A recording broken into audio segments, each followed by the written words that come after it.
Well, welcome to another episode of Win TV. I'm your host, Denise Rollard Barnes. You know, I just have to tell you every time I hear that song, "Where do you come to get your news?"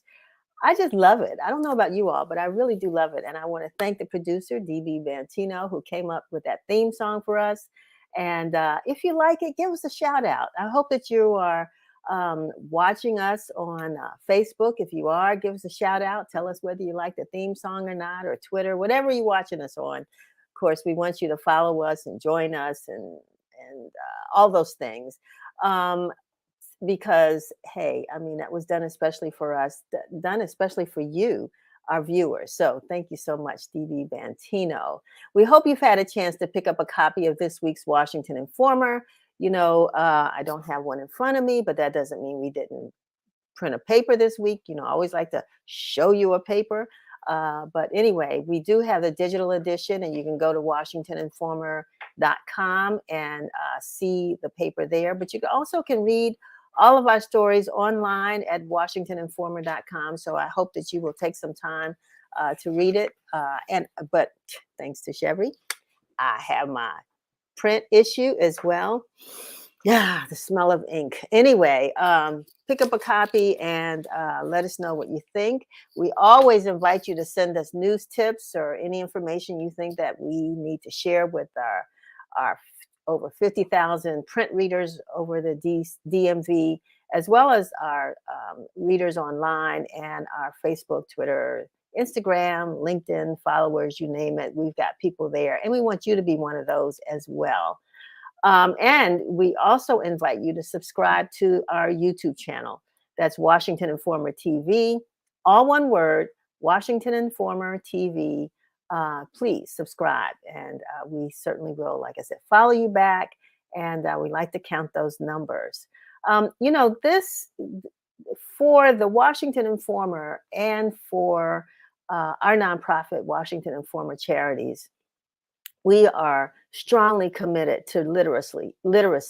And you know that has to be the case because we're a newspaper with lots of words, and we have writers that produce lots of words. My daddy used to say, but make sure you put in a lot of pictures because folks like pictures. And so I thank Chevry and our photo team for doing that.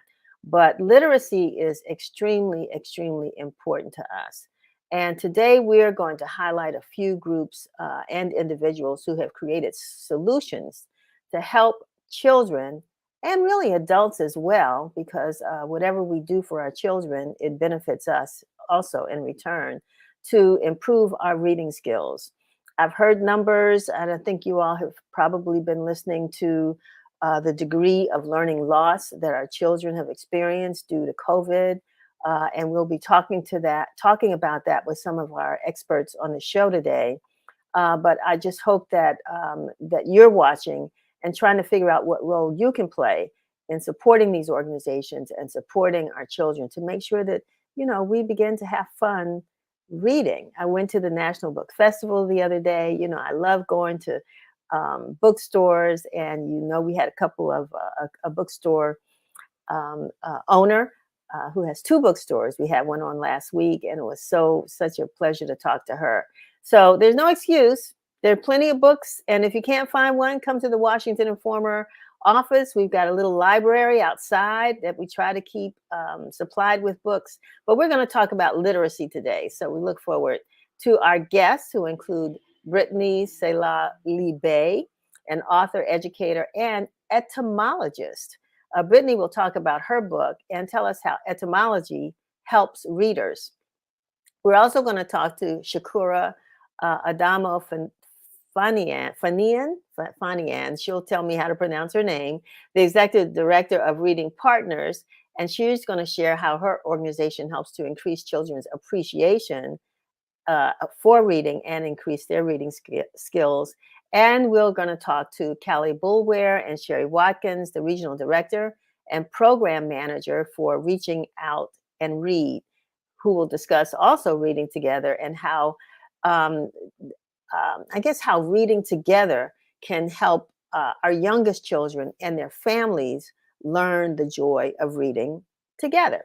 So I look forward to talking to them. But on another note, I hope that you all know, and if not, we are excited to share with you that the 51st annual Congressional Black Caucus Foundation Legislative Weekend will be held in person here in Washington, D.C., and I think the beginning date is September the 28th at the Walter E. Washington Convention Center. And we are so excited to have the president and CEO of the Congressional Black Caucus Foundation, Nicole Austin Hillary, who will tell us what we can expect at this week's conference. So we have a full show talking about reading, legislation, empowering our community. All of those things fit together. And so don't go away. We're going to have our news broadcast by Curtis Knowles, and we'll be back in just a few minutes. This is WIN TV News, bringing you the news that matters. In response to a growing number of migrants being bused from Texas and Arizona due to the actions of those states' governors, D.C. Mayor Bowser announced Thursday that she would declare a public emergency and establish an Office of Migrant Services through emergency legislation. The Office of Migrant Services will be part of the Department of Human Services and provide support and services to non-governmental organizations. Bowser commented saying, quote, "With this plan, we are staying true to our D.C. values and building a system that will support a compassionate, consistent, and well-coordinated response." The Department of Parks and Recreation in Prince George's County is announcing its plans for this year's Celebrate Africa Festival, happening September 25th from noon to 6 at Bladensburg Waterfront Park. The award-winning festival is a day full of celebratory events and joyous performances honoring the artistic and cultural contributions of the African immigrant community to Prince George's County. Celebrate Africa is free and open to the public. Darlene Watkins, the chief of the Arts and Cultural Heritage Division of the Prince George's County, said, quote, "This will be our 5th Celebrate Africa Festival, and with a lineup featuring African comedians, storytellers, dance fitness, musicians, and food vendors, this year's festival may be indeed our best." Queen Elizabeth II, Britain's longest reigning monarch, died on Thursday after 70 years on the throne. She was 96. The palace announced that she died at Balmoral Castle, her summer residence in Scotland, where members of the royal family had rushed to her side after her health took a turn for the worse. Her 73-year-old son, Prince Charles, will automatically become king and will be known as King Charles III. The BBC played a national anthem, God Save the Queen, over a portrait of Elizabeth in full regalia as her death was announced, and the flag over Buckingham Palace was lowered to half-staff as the second Elizabethan era has come to a close. Kingman and Heritage Island in Ward 7 will be one of the thousands of shoreline spots around the globe as a site for Ocean Conservancy's International Coastal Cleanup on Saturday, September 17th. Hundreds of volunteers will spend the morning picking up plastic debris, preventing it from polluting the Anacostia River and potentially reaching the Atlantic Ocean. Allison Schutz, the Ocean Conservancy's director for the international event, said the cleanup aims not only to remove trash from the water, but also to connect people to the larger fight for clean rivers and oceans. Thank you, Curtis. You can tell I have my passions, and one of my passions also is the environment. So literacy, the environment. So I'm hoping that folks, unfortunately, I'm just sad that I won't be able to be there tomorrow. But anything that we can do to keep our community clean, to clean up our rivers, to make DC just a clean place to live, I'm all about it. So I'm glad that he added that to the broadcast. We're going to run on now with our show. I am very thrilled to bring on Brittany Selah Lee Bay, who is currently a teacher in the DC Public Charter School. She's an author, educator, and an etymologist. Brittany, welcome to Win TV. Good morning. Thank you for having me. Yeah, it's a pleasure. It's really a pleasure to meet you. Um, well, first of all, tell us. I'm saying etymologist. I hope I'm saying it correctly, and tell us what that is. So, an etymologist is one who studies etymology, and etymology is the study of the origin of words. So, as most people are familiar with, ology is the study of, you have biology, psychology, etc. But etymon, is Greek for truth. So, it's getting to the truth or the truest sense of what a word is, starting with its origin. Wow, how did you get into the studying of words and their origins? Where did that come from? Well, I've always been avid reader and just I love language. Um, and I am a reading specialist by trade. So I've taught students how to break down words, and so it started introducing me to like word patterns, and then I would ask myself, well, why are these words spelled this way? And so then I started doing research on etymology to learn more about the words that I'm teaching students. And also, I had a mentor who was an etymologist and just taught me about how etymology can help with literacy. And so it just kind of took off from there. You know, you're a teacher, I can understand that, and an author, so I can see where words are important to you.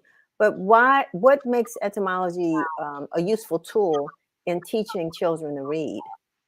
So the number one thing that is really important to be a strong reader is having word consciousness, and that is having an interest and an awareness in words, because you pay more close attention to words when you have fostered that word consciousness, whether it be again their patterns, um, their meanings, their spellings. So developing word consciousness is critical.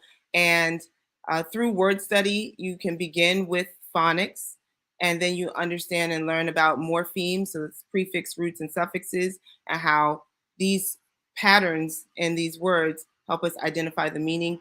And then the highest level of word study will be learning the derivations and the origins of words. And I teach at a school where students are learning Latin. They start in fifth grade. My school is 5 through 12, so they also continue to learn it in high school. And them understanding Latin has really helped with vocabulary, because they understand, oh, well, this is the original or the origin of this word. Maybe if I have generation, for example, well, I know the origin in Latin is genus, and I know that the meaning of genus relates to the meaning of generation in general, and so on and so forth. So um, you can see that etymology helps with really loving language so that you are paying close attention to the things that you read, but also with word meanings and vocabulary. A lot of people may study Latin and etymology when they are doing the SAT, or even with the spelling bee. Students say, what's the word of origin? Part of that is to help them understand how the word is spelled. And that, again, attaches to meaning, which is really important in literacy. You mentioned something earlier. You mentioned a phrase, and I've heard a lot of parents say that kids in schools these days aren't learning phonics. And I just went back when you said it. My people who are as old as I am, the ancient folks on the on the show, listening to the show, may remember when we were in classrooms and there was this, the little tent, but there was this board, and the teacher would point to all of these. If I can remember it, but just words and make us pronounce the sound of those words. Does that still happen in school? I would say it doesn't happen at every school. So there are different philosophies of literacy instruction. There are those who believe that it's more important to learn the whole word so you can build your comprehension, and so they put less emphasis on phonics. And then there are some schools who put a stronger emphasis on phonics. And there's actually been a literacy debate for years. What is the best method?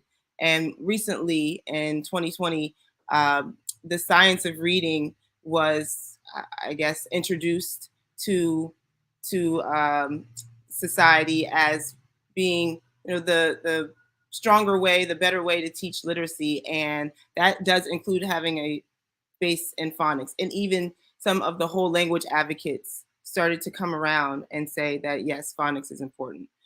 So I think we are starting to see it coming back around, but it hasn't been consistently in all schools for a while now. Interesting. Because if and we're going to have this conversation later. I'm so glad that you're going to stick with us, because we're going to have a roundtable on literacy with some of our other guests. But you've authored a book on etymology, and so tell us why you decided it was important to put your thoughts on paper, in a book, and what is the book about? So the book is a workbook. It's designed to, it's the first book in a series. It's called Etymology Rules Back to Basics. And it's designed really for anybody who loves language, but I really want teachers, and whether that be a public school, private school, homeschool teacher, mom, dad, I really think it's critical to understand the foundation of language so that we can best teach our students. An example, I have a client I worked with who was trying to get their child to pronounce the SH sound. And they said, well, here's the S, it says S. Here's the H, it says H. So when you put it together, it should say sh. And, that really confused the student. Mm-hmm. So if we could have a strong foundation in understanding that's a digraph. You put two consonants together that make one sound, that's a digraph, right? And TH, CH, SH, etc. So those kind of principles is where the workbook begins. I go on to morphemes, so prefixes, roots, suffixes, how to define a word using those word parts. I also talk about how to find the origin of a word. We talk about, I think one of the most fun things in there is I have an exercise on portmanteau words. And so those are words where you take a part of one word and a part of another word, and you put them together to create a new word. So one example would be, and I never knew this until I started doing research, but vitamin is a portmanteau word. It is vital and mineral put together. Like I said, you chop off a part of it and you create a new word. So I believe those are some foundations in understanding language that are critical to be able to teach students. It's what I use every day in my classroom, and I want to spread that to others. So that's interesting. That's great. And so this is a resource for teachers. Yes. And how can they get a copy of your book? So the book is available on Amazon. So just search Etymology Rules Back to Basics and you'll find it. Wonderful.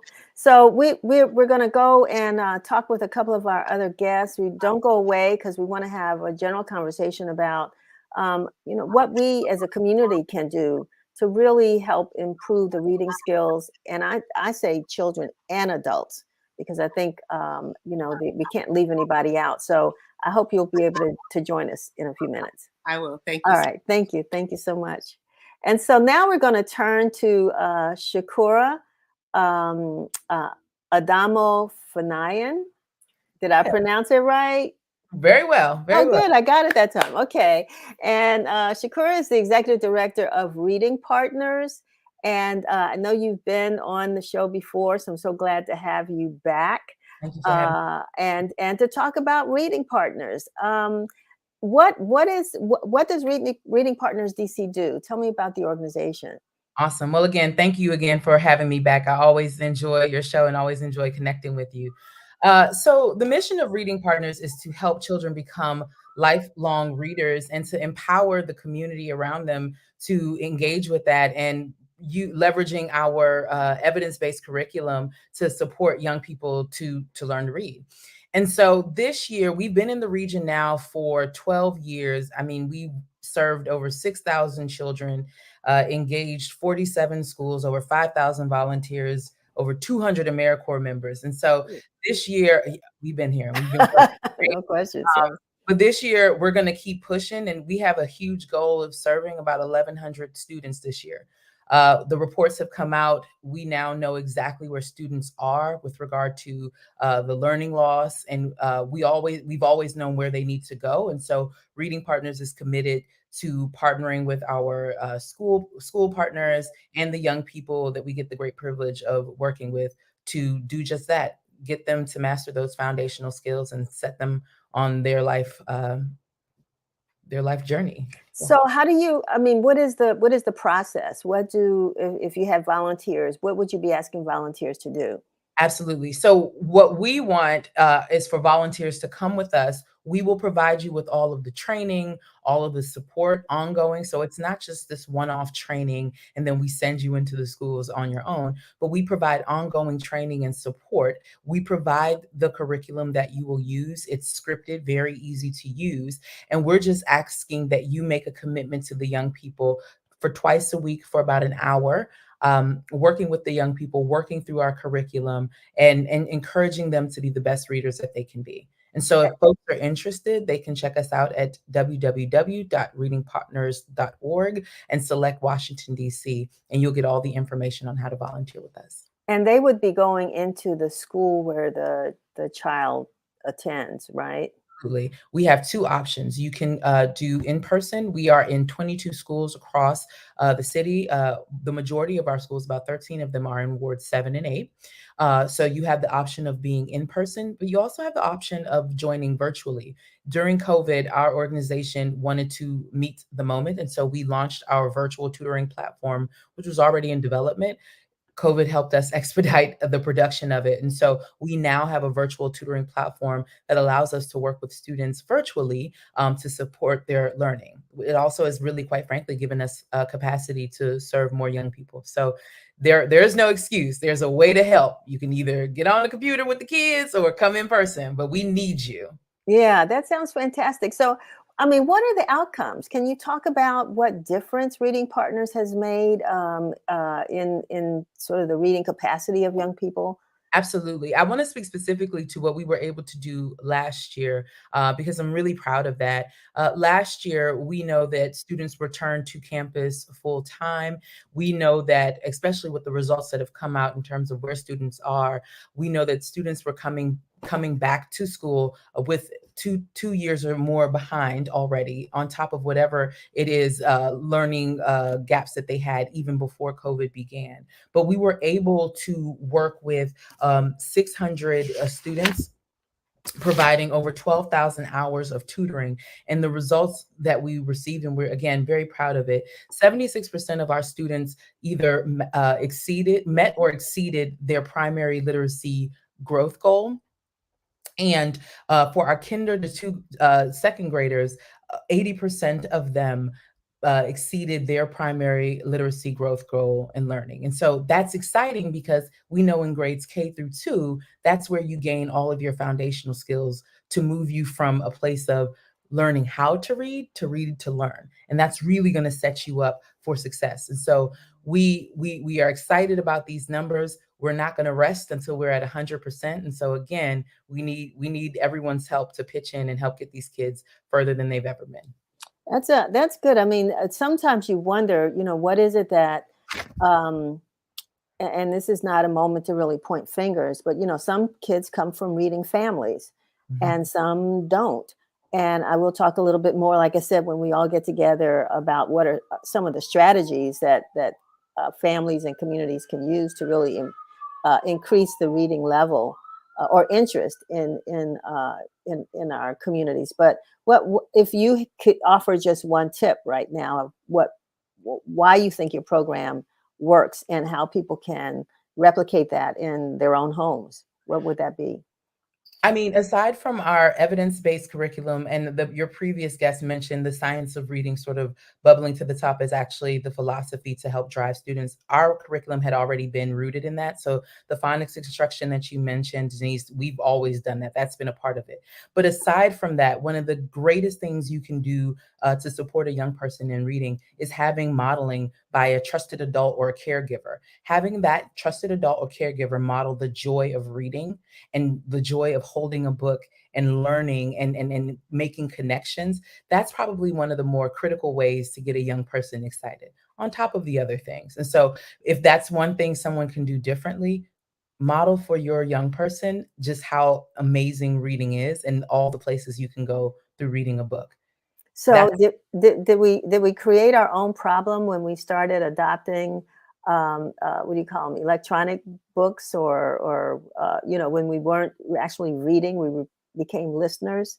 I, Uh, I wouldn't say that. I think when you start tapping into virtual books and things like that, you just need to go the extra step of narrating out loud for the child exactly what's happening. I have a 2.5-year-old who wants to read everything because she's all into whatever I do. I just make it a point for myself to narrate to her like, oh, mommy's going to grab her iPad and I'm going to read this book. You read your book, I'm reading my book. And I make it, I probably do a bit more performing than I ought to, but I demonstrate to her that this is fun and engaging. There's nothing wrong with technology. It's important. The world is moving that way, but we're just going to have to go an extra step of really showing our children exactly what the joy of reading is to get them interested and excited. One of the things that I really was thrilled by when I attended the National Book Festival weekend before last or whenever was just looking at all of the options. I mean, children's literature has just exploded, and the photographs, what do you call it, the images are just amazing, and the diversity of Absolutely. the content is fantastic. So, I mean, it's like getting your very own piece of art with Absolutely. words on it in your library. And I just wanted to get your feedback on that about what kinds of literature you all may use for the program. I really appreciate the question. One, from a mom heart, and then two, as the leader of our organization here in DC. I think first and foremost, to get a kid excited about reading, they have to see themselves on the pages. And so, to your point, we've seen, as you mentioned, children's literacy books, literacy and titles or whatnot, really expand and grow. And I love the fact that I can go into a bookstore and my daughter can find a little girl who looks just like her with the same hairstyle, and she can grab that book and make that connection and be excited to read that. At Reading Partners, that has always been important to us. We understand that our work really sits at the crux of literacy and justice. And so we have really pushed ourselves and committed ourselves to ensuring that every text that we use are diverse. We amplify all of the necessary we amplify the need and the use of diverse text, and we ensure that the books that we have in our curriculum represents the students that we get the great privilege to work with. So that's important to us. We are constantly evaluating the text that we use. We take recommendations and suggestions from our school partners, from our tutors, and we want to make sure that students see themselves reflected in that material that we use. Again, that's what's going to inspire students to read. And so that's what we're all about. Wonderful. Shakura, I am grateful that you have said that you will stick around as Absolutely. we have this conversation. We have one other reading guest that we'll bring on the other side of this interview I'm about to do now. And we just want to have a big conversation about how we can jointly come together to make reading sort of a priority for our kids and adults in the DMV. So don't go away, please. Will do. Okay, thank you. So we're going to segue quickly, and because it's a scheduling issue, and we wanted to make sure that we were able to share with you what's coming up in 2 weeks, and that is the 51st anniversary of the Congressional Black Caucus Foundation legislative weekend. So I am really honored to have the new CEO and president of the CBCF, Nicole Austin Hillary. Welcome to WIN-TV. Thank you so much for having me on. It's an honor. I know that you're looking and sounding very calm right now, but you have a major event in person this year coming up at the convention center. Talk to us a little bit. We'll do some background, but talk to us a little bit about first, welcome, and how you came to become CEO and president of CBCF. Well, I'm glad that you say I look calm. It's all about optics. So I'm going to try to maintain this demeanor. I am so excited about the upcoming ALC. As you say, it is our first time returning in person since the start of the pandemic, and people are excited about it. I can't tell you how many calls, the phones are ringing off the hook, emails are popping. Everyone wants to make sure that they are registered and get in the place and have a space in the room now that we've returned to in person. And, it's a critical moment too. I know that the excitement is not just about the fact that we are returning to an in-person ALC. It's also about the fact that we as Black America are facing some truly critical issues at this time in 2022. And so the need for us to all come together to collectively focus on the threats to the Black community and what our strategies will be to support the community, what policy initiatives we need to put in place. All of those things are vitally important right now. So the excitement is really twofold.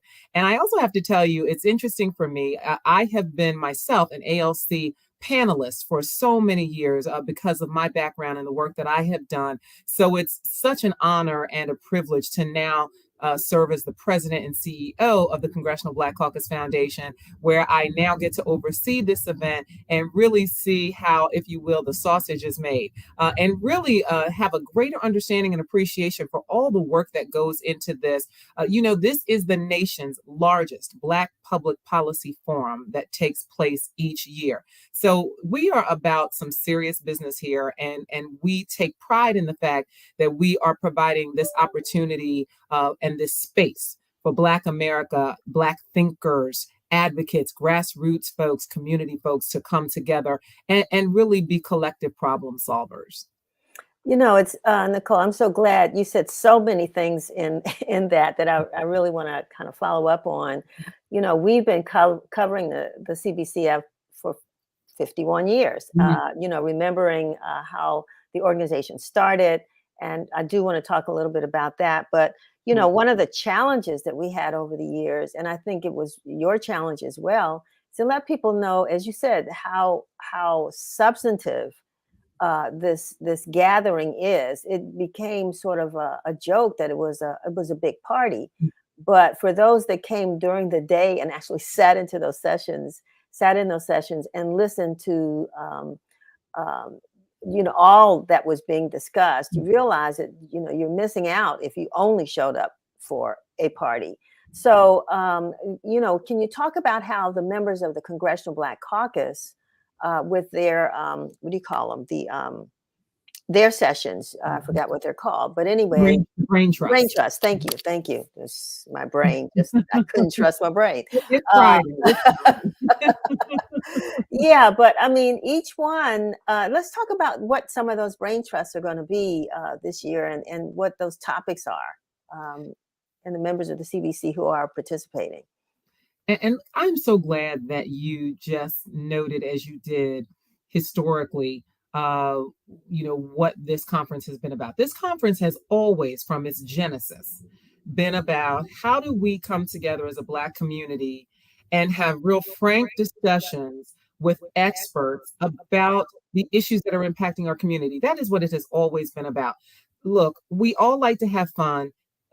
There's no conference that goes on in Washington that doesn't also have as an ancillary add-on fun events, receptions, and et cetera. But let's make no bones about it. The genesis of this conference, the reason why it takes place is because we have to be problem solvers. And we need to have a place where Black America can come together at least once a year from all over the country and talk about what is going on in the nation and how we need to further empower our community. And so in order to be responsive to that, we have over 100 sessions that are on the agenda for this year's ALC. And we're going to be tackling issues from economics to the health disparities that we have faced over the past 2 years as a Black community. And we all know that we've had health disparities in our communities long before COVID. But the thing that the pandemic did was it brought it to light, not for us, because we've always known about it, but for the rest of the country. And in fact, for the rest of the world. And so we're going to leverage this moment that we have where the rest of the world is focusing on these issues. And we're going to have discussions about what now? What now, almost 3 years into a pandemic, do we have to do to try to level the playing field around health disparities? We're going to have discussions on reparations. We're going to have discussions on debt. And we certainly are going to have discussions on voting rights. We know that we are in a primary, a season where we're about to have elections. Primaries are wrapping up, but we're going to have general election in November. And the country is facing leaders who are trying to move into the governor's offices, who are trying to move into Senate seats, who don't necessarily have the best interests of Black America at heart.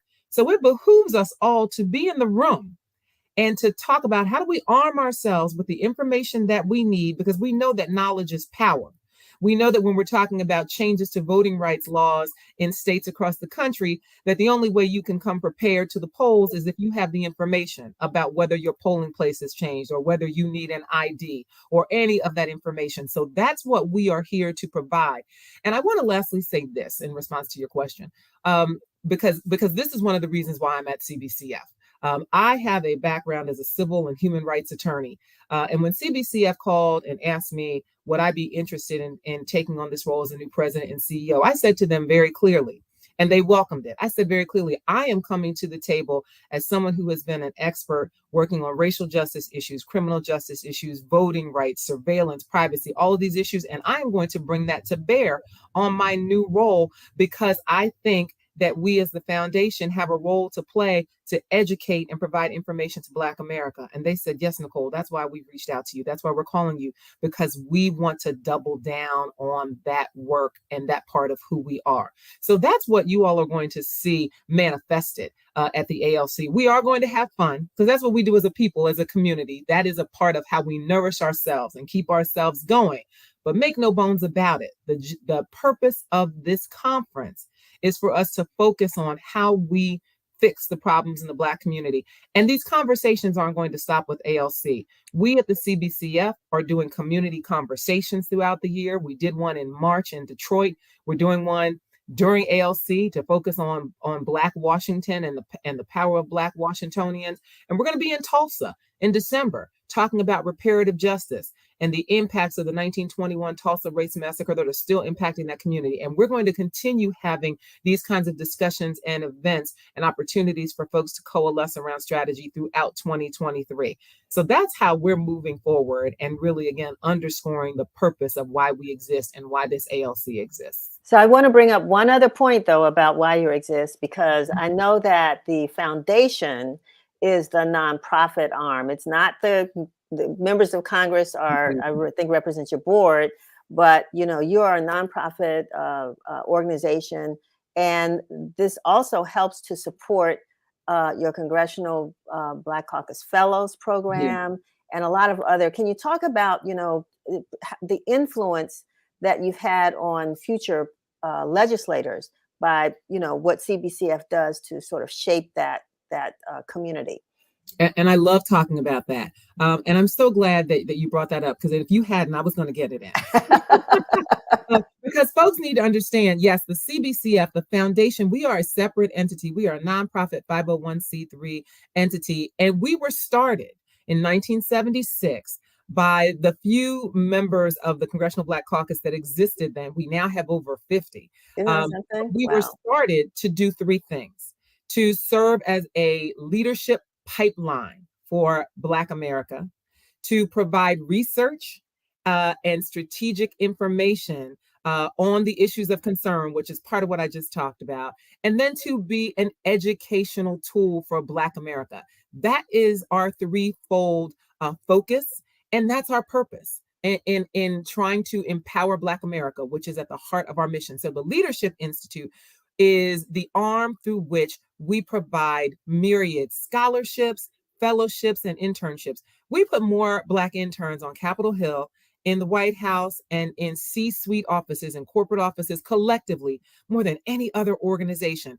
Wow. And we believe that, again, in order to empower Black America, we have to ensure that we are creating, nurturing, and supporting Black leadership. And look, we have examples right now. Congresswoman Underwood, who is sitting in Congress right now, she is a prime example of our Leadership Institute. She came through our program as an intern previously, and we know she is on Capitol Hill, and she is, as I like to say in the words of the late, great John Lewis, she is making good trouble. And we have interns all over the country. We have interns who are executives with major corporations. We have interns who are serving in leadership roles in local and state governments. But that is such a crucial part of what what we do. We believe that we have to invest in the future of Black America by ensuring that we have leaders who can represent our voices and our communities. And that is a primary focus of what we do.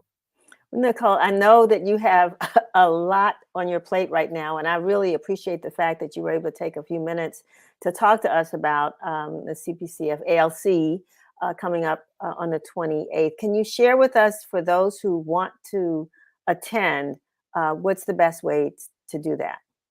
Please go to our website, which is CBCF Inc., so cbcfinc.org.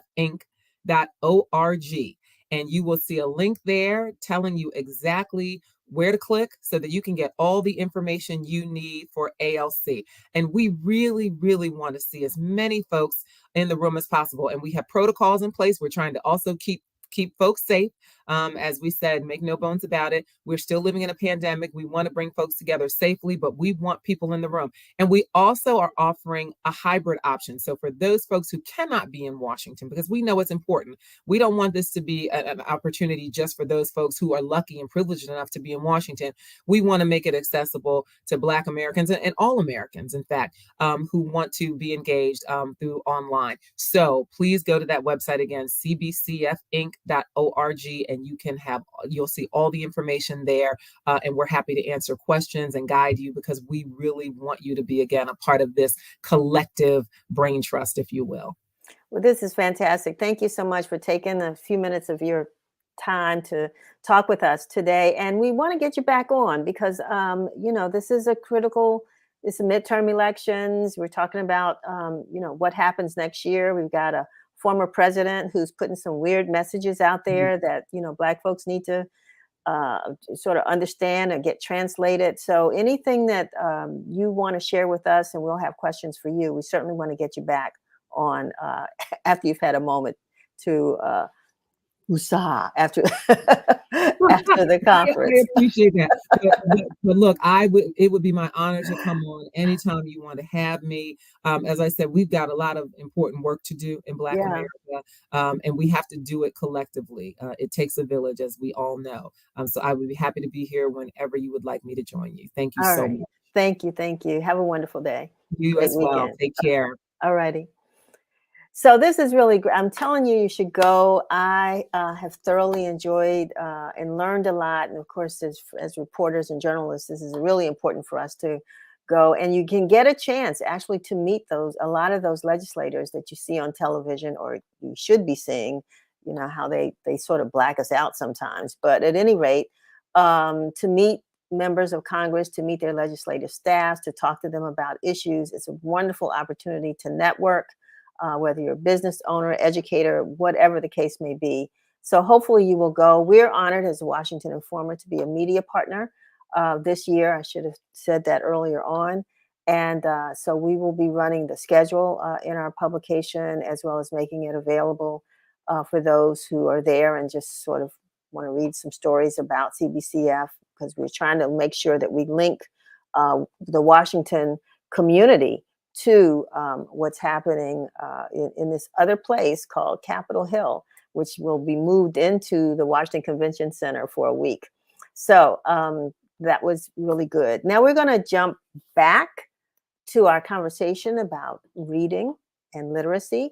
And it is my pleasure now to bring Callie Boulware, who is the Regional Director for Reach Out and Read, and Sherry Watkins, who is the Program Manager there. Welcome to WIN TV. How are you ladies doing? Wonderful. Thanks for having us. Thank you. Great. Thank you. And thanks for your patience. Callie, that was my grandmother's name. Oh, was it? That's Yes, great. I love I'm that. sorry, my great grandmother. It's my great grandmother. I love that. Yeah, That's awesome. Thanks for sharing that. I love that name. But at any rate, let's stick to the subject of literacy. Tell us what Reach Out and Read is all about. What's the program about? Yeah. Well, first, I just want to say on behalf of Sherry and myself, thank you for the opportunity to be here today. It's lovely to hear all of the other speakers and just to be here with you. So thanks for the opportunity. And reach out and read is something that I love to talk about. So I'll try to make this relatively brief. But the mission of the Reach Out and Read program is really to help families and communities create meaningful moments spent together every day, snuggled up with books and stories. And we do this through the ongoing touch point of the pediatric well visit. So we work with all the medical homes where kids and the adults caring for them go in the early years of life. And those medical providers make Reach Out and Read a part of the way they, sort of do standard health and wellness visits for children. And then what we're able to do is then send families home with the tools in their hand and the knowledge and the education to make books and stories a part of the way that they spend time together as a family, with the goal of making children and their families fall in love with those early moments of reading and stories. Nice. That was used to be one of the favorite things for me, despite a horrible long day at work. Before my sons would go to bed, we would just sit down and read a book. And when I was too tired and they had read the story 25 times, they could read it back to me and put me to sleep. That's exactly right. That's exactly right. Sherry, what is your role there? Absolutely. So thank you for having us on. I'm great. I'm very appreciative and excited to be on. I serve as the program manager for Reach Out and Read. And so I oversee many of the clinics in DC. And I also have some clinics in Maryland and VA. And so what I get a chance to do is orientate sites. I also get a chance to be the technical assistant for sites. And I also get a chance to be a customer service for sites. So I'm kind of like the middleman in all of this. And so when you think about your community-based clinics such as Community of Hope, Mary Center, La Clinica, Georgetown, Unity, Children's, the list goes on, we're absolutely there. And so for me, I have 70 sites across the greater Washington, D.C. area, and my primary focus is in D.C. And so when you think about all of those sites, think about the 40,000 providers that we serve across the nation. Also think about the number of children we serve, 4.2 million children. Wow. And also think about the sites that we have across the nation, which is 6,100. So I don't do all of those, but I have 70. Wow, that was about to say. I have 70. You are a real superwoman. Absolutely. So what are the tools? What do you use when you visit, when you connect with these sites? What are you leaving with them, or what are children and families taking from there, that helps?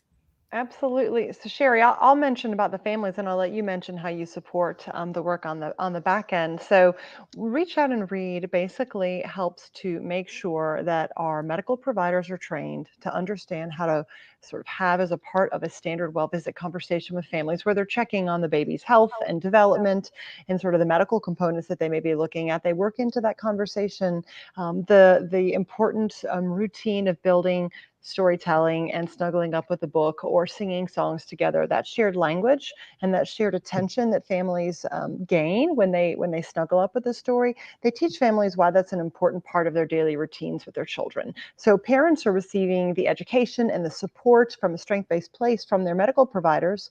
And then we're also sending that family home with a new age and language and culturally appropriate book at every checkup. So when families go home together, they have sort of in their hands the tool that they need to implement that prescription to read.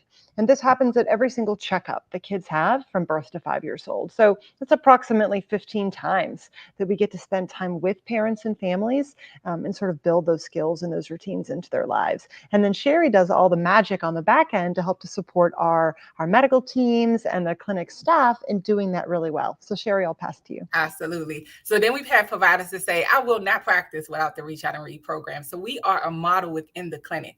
And so the prescription to read is a book. And I have like a book here. This is what caught my attention. And so this book, shout out to Kelsey, she's the author. When children are able to see themselves in the book, when they're able to see their community in the book, it does something. And that was an aha moment for me. I'm in Ward 7, I'm in Washington, D.C., and I get to serve the sites. And when the sites say our children leave with their book cuffed under their arm with so much pride because they're going home to read, parents are excited about these books. And when they get these books home, which is what we call the two, they're able to skim the books and look at pictures, and the children are, the youngest babies are biting the books. And that's what we want to have happen, right? The exposure to books. The bonding happens at the medical home. The bonding happens at home when they take these books home.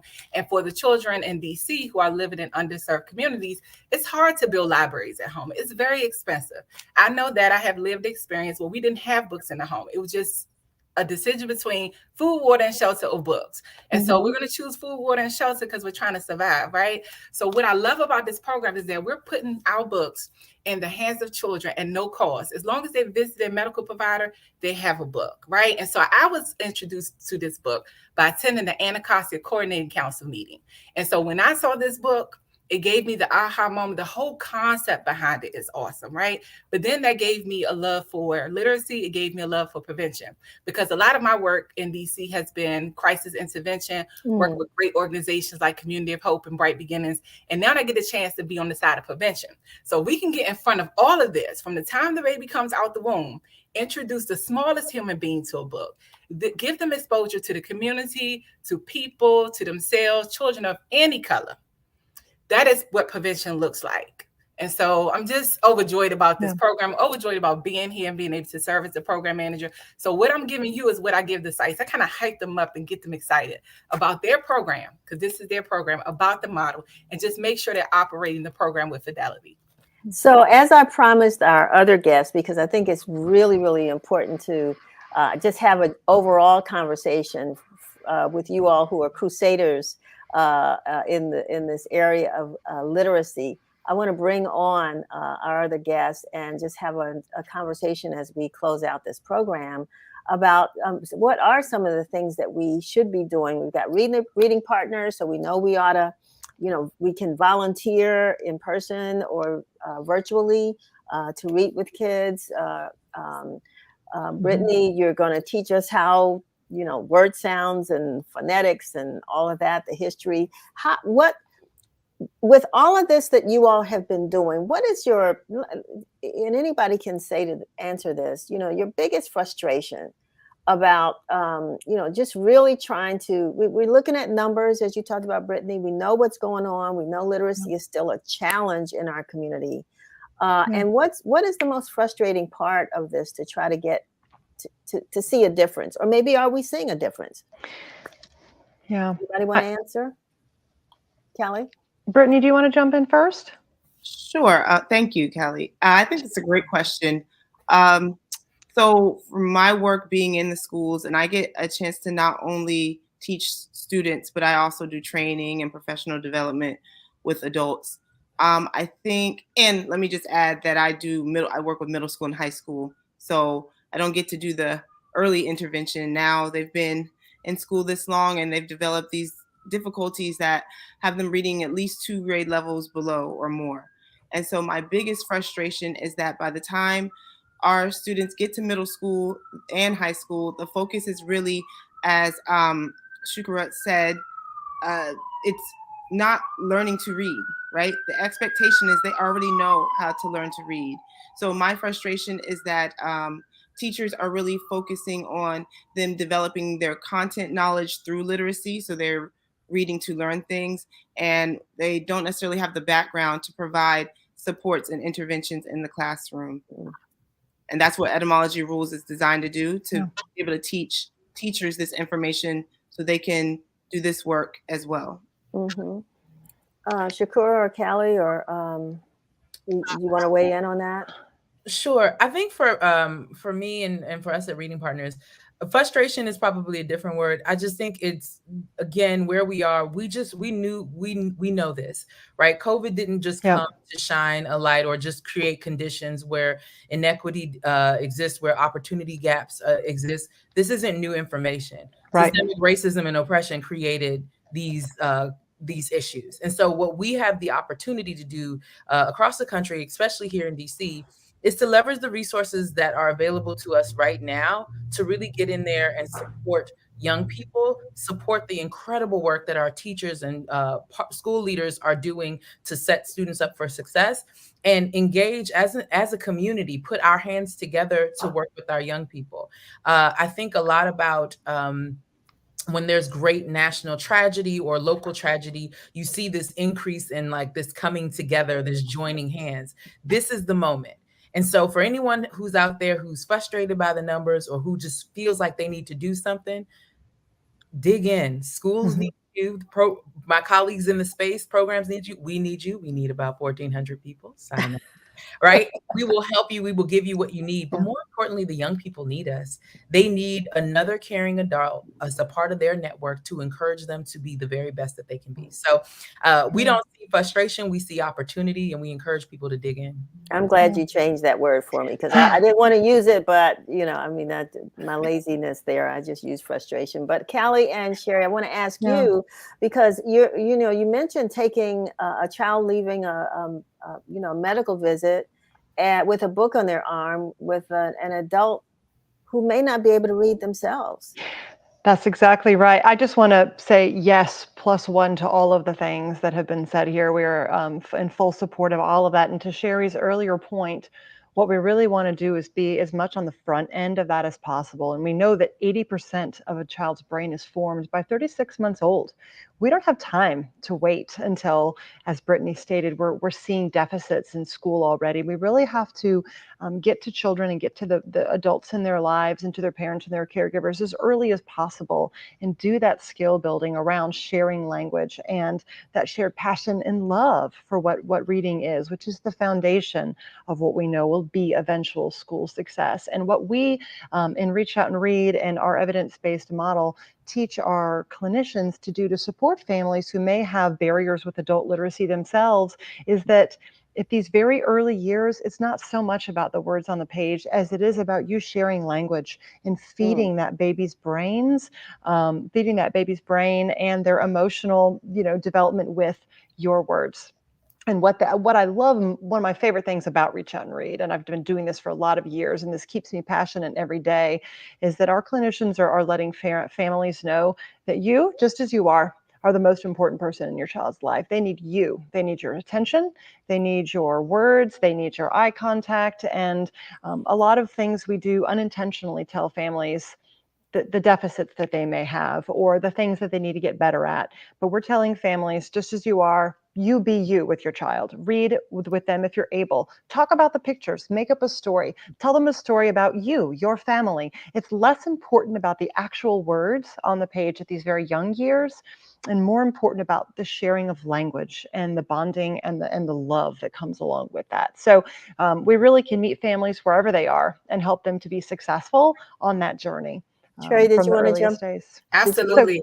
Everything Callie said, and the sites that want to be high quality, I encourage sites, hey, if there are any adult literacy programs nearby you, let families know about that. Post it on your bulletin board. Make a community resource folder, right? Because we certainly don't want to leave the adults out of the equation, because the adults are people who take care of our little humans. So we're talking about that as we do site visits. So the last thing I'll add to this is that we really, really, really want to see families have libraries in their homes. I read something somewhere before that said, even if you don't touch the book on the shelf, the mere point of having the book in the home makes a big impact. So that is what I'm over here passionate about every day, about books, about literacy, and about what we do here at Reach Out and Read, getting in front of our babies and families early.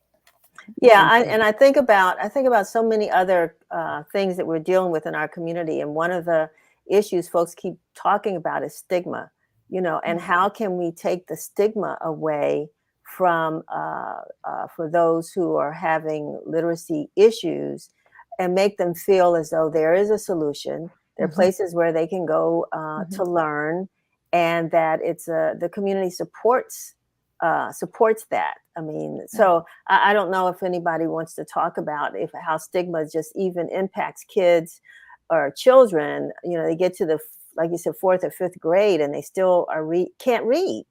And so how that affects them in everything else that happens in the academic setting. They become, things happen, right? Shakura, can you talk about what happens when, kids just don't feel as though they measure up?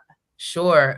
So before I joined Reading Partners, my first job, my first real job was a teacher in Prince George's County, actually. And so I know all about the stigma of reading and, the whole idea of, oh, is it cool to read? Or if I can't read, will my friends tease me? I think there are two approaches that we need to consider. First and foremost, in many ways, I feel like reading needs to sort of have a PR shift, right? And let's talk more about what reading is. Reading is, yes, it's about sitting down and curling up with a good book. Yes, it's about words, and those words, those things are important. But the children of now, they want to know how they can maneuver life right now, right? So what if we start to talk about reading just as what it is? It's a tool for you to create the life that you want, the life that you're envisioning for yourself, right? It is a tool of access. And really making it just as important as, having some dollars in your pocket or, going to school, getting a trade, whatever the case may be. So almost a sort of a PR campaign for what reading affords us to do. In terms of the stigma, there are, again, I cannot shout out our school partners enough. I think schools are really doing some incredible work to really elevate the purpose of reading, the love of reading. You can walk into school buildings in the city and see students having books down the hallway, walking as they transition to class. I celebrate our school leaders, our teachers for implementing things like that, right? It's just making it so that kids understand that not only is it cool to read, but it's a necessary tool for access. And then lastly, for young people who are struggling and who recognize that, you know what, I just don't have everything that I need, encouraging them and reminding them that you, Callie, and I love what you said around telling parents who you are as you are today is enough. You are enough and you'll get there. Reading is indeed developmental. And I say this, and it's so funny because I'm saying this in a public forum. I probably didn't really learn how to comprehend what I was reading until college, right? And so that's hard, right? As somebody like myself, to sit in a room, but that was the truth. And I had to keep working at it. And I had to just keep believing that one day it'll all click if I just keep pressing forward. Let's just encourage our children, keep pushing forward. You'll get there. Well, I know that we are over time, and I really wanted you all to come back and have this conversation. I think we could probably go on for about another at least hour. But as folks begin to plan for this holiday, when we really shouldn't be spending because we're looking at some economic issues that might impact us all, there's one thing we can invest in as a gift for other people. And anybody can tell me what that is? A book. A book. That's right. That's right. Exactly. Exactly. Oh, everybody's got their books. Yeah, wonderful. I didn't have my book. That's okay. All the books on the screen. Travel with the book. Travel with the book. Travel with the book. I love it. I love it. So that was my message. But does anybody else have a closing message? I like that one, Sherry. Travel with a book. Anything else? I know, Shakura, you want to say, come call us. Let's volunteer. We need some reading partners. Please, reading partners, volunteer. And the last thing I'll say, we're going to push past this moment. Our kids are going to do well. Join in. Be on the right side of this story. Be able to tell your children, your grandchildren, people in your community, I helped to solve this problem. So join us. Brittany? I would like to say that I think it's really important if we want to build strong readers, then we need to build students who are curious about words and curious about language. My book is designed to get people to become what I call a word connoisseur. And that's, an expert in language. And I believe that the best way to foster word consciousness and a love of words and a love of language and literacy overall is for us to have that love as a word connoisseur. So I'm going to encourage everyone to check out Etymology Rules. It's available on Amazon. And I agree, sit, read with children, talk about books, and make words and language and literacy fun. Callie, I'm going to give you the last word. Sure. I'll just end it with, if we want to build healthy brains and healthy bodies, we do that from starting with books and language in the very earliest days of life. So snuggle up with a little one around you and spend some time together with a story. So I know we're all ladies around this screen. I'm going to bring on some guys. I think the next time we're going to do some men read too conversations and just kind of bring families on. So if you also have some recommendations, please let Chevy know. Or if anybody's out there in the viewing audience, you're part of a book club, you know, you're reading to kids, you're a volunteer with reading partners. We want to hear from you, men. So because we know you're out there. So that's that. We're going to close with that. I want to thank you all so much for being with us. Thank you for what you do. You're soldiers, you know, trying to make sure that our kids are being the best that they can be. So I appreciate you being with us today. Thank you so much. All righty. Thank you. Thank Bye. you. Bye-bye. So I want to thank all of our guests today. I certainly enjoyed the show. Can I say I enjoyed my own show? But I did. I enjoyed the show. And I'm glad that those of you all, I'm seeing the comments come in. I hope you enjoyed it as well. This is an issue that we can all solve. And I think it will have an impact on a lot of other things that are going on in our communities.